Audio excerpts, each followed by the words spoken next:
ரெண்டாவது கேள்வி என்ன அப்படின்னா, பரந்தூர் விமான நிலையம் இடம் வந்து நிலம் கையகப்படுத்தல் சட்டத்தில் பெறப்பட்டதா அப்படின்னு கேட்டிருக்கிறார்கள்.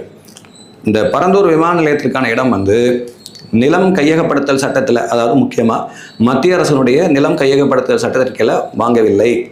ஏன்னா இது வந்து நிறைய ஃபார்மாலிட்டிஸ் இருக்கும். லேண்ட் அக்விசிஷன் பண்ணணும் அப்படின்னா நோட்டீஸ் கொடுக்கணும், காம்பன்சேஷன் கொடுக்குறோம், அதுக்கப்புறம் அங்கே இருக்கக்கூடிய கம்பல் பண்ணி லேண்ட் அக்விசிஷன் மூலமாக நம்ம வாங்கிட முடியும் அப்படின்னு இருக்கும். ஆனால் இது வந்து எந்த சட்டத்தின் கீழே இது பண்ணுறாங்க அப்படின்னா, Tamil Nadu acquisition of land for industrial development act கீழே, தமிழ்நாட்டினுடைய சட்டத்திற்கு கீழே தான் இந்த நிலத்தை வந்து கையகப்படுத்தினார்கள். அப்போது அவர் சொன்ன மாதிரி, முன்னாள் அமைச்சர் சொன்ன மாதிரி, இது சென்ட்ரல் லேண்ட் அக்விசிஷன் ஆக்ட் கீழே எடுத்தோமா அப்படின்னா எடுக்கலை.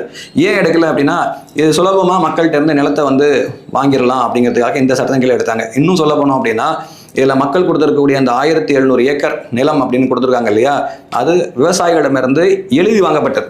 அங்கே இருக்கக்கூடிய மக்களிடமிருந்து எழுதி வாங்கப்பட்ட நிலம் தான் ஒழிய நிலம் கையகப்படுத்தல் சட்டத்தின் கீழே இதை வாங்கவே இல்லை. அப்போ இதுவும் உண்மையா அப்படின்னா இதுவும் உண்மை இல்லை. சொன்னது ரெண்டாவது ஸ்டேட்மெண்ட்டும் தப்பு. மூணாவது கேள்வி என்ன கேட்டிருக்காங்க அப்படின்னா, பரந்தூர் விமான நிலையம் இல்லை என்றால் தமிழ்நாட்டினுடைய வளர்ச்சி பாதிக்கப்படுமா அப்படின்னு கேட்டிருக்காங்க.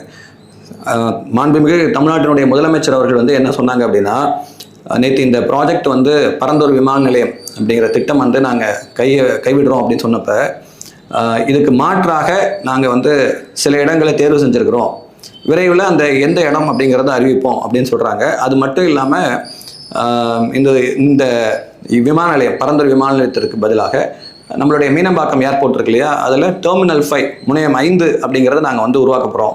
ஒரு வருஷத்துக்கு இப்போதைக்கு இந்த மீனம்பாக்கம் ஏர்போர்ட் மூலமாக 30 மில்லியன் பயணிகளை வந்து கையாளுறாங்க. இது வந்து இந்த டெர்மினல் 5 வரது மூலமாக 55 மில்லியனாக உயரும் அப்படின்னு சொல்லி மாண்புமிகு முதலமைச்சர் அவர்கள் வந்து சொல்லியிருந்தார்கள் சட்டமன்றத்தில். ஸோ அப்போ இது வந்து இப்போ பரந்தூரில் தான் ஏர்போர்ட் வேணும் அப்படிலாம் கிடையாது. இவர் முதலமைச்சர் சொன்னதில் ஏர்போர்ட்டே இல்லைன்னா சொல்லலை. அவங்களுடைய தேர்தல் வாக்குறுதியிலையும் சொன்னது, ஏர்போர்ட் நாட்டினுடைய டெவலப்மெண்ட்டுக்கு, தமிழ்நாட்டினுடைய டெவலப்மெண்ட்டு கண்டிப்பாக முக்கியம். அது ஆனால் எந்த இடத்துல வாங்குகிறோம், எந்த இடத்துல இந்த ஏர்போர்ட்டை நம்ம வந்து நிறுவுகிறோம் அப்படிங்கிறது தான் ரொம்ப ரொம்ப முக்கியம். அது பரந்தூர் மாதிரியான விவசாய நிலங்கள் இருக்கக்கூடிய பகுதிகளில், அதுவும் பெருவாரியான மக்கள் இருக்கக்கூடிய பகுதிகளில் இதை கொண்டு போய் நிறுவது அப்படிங்கிறது நாட்டினுடைய டெவலப்மெண்ட்டுக்கு அது இடையூறாக தான் இருக்கும். அப்போ பரந்தூர் விமான நிலைய திட்டம் இல்லைன்னா டெவலப்மெண்ட் ஆகாதா தமிழ்நாடு அப்படின்னா அப்படிலாம் கிடையாது. முதலமைச்சர் சொன்ன மாதிரி மாற்று இடங்களில் அந்த ஏர்போர்ட்டை வந்து வைக்கும்போது அது நிச்சயமாக தமிழ்நாட்டுக்கு வளர்ச்சியை தான் தருமே ஒழிய முன்னேற்றத்துக்கு இடையூறாகலாம் இருக்காது.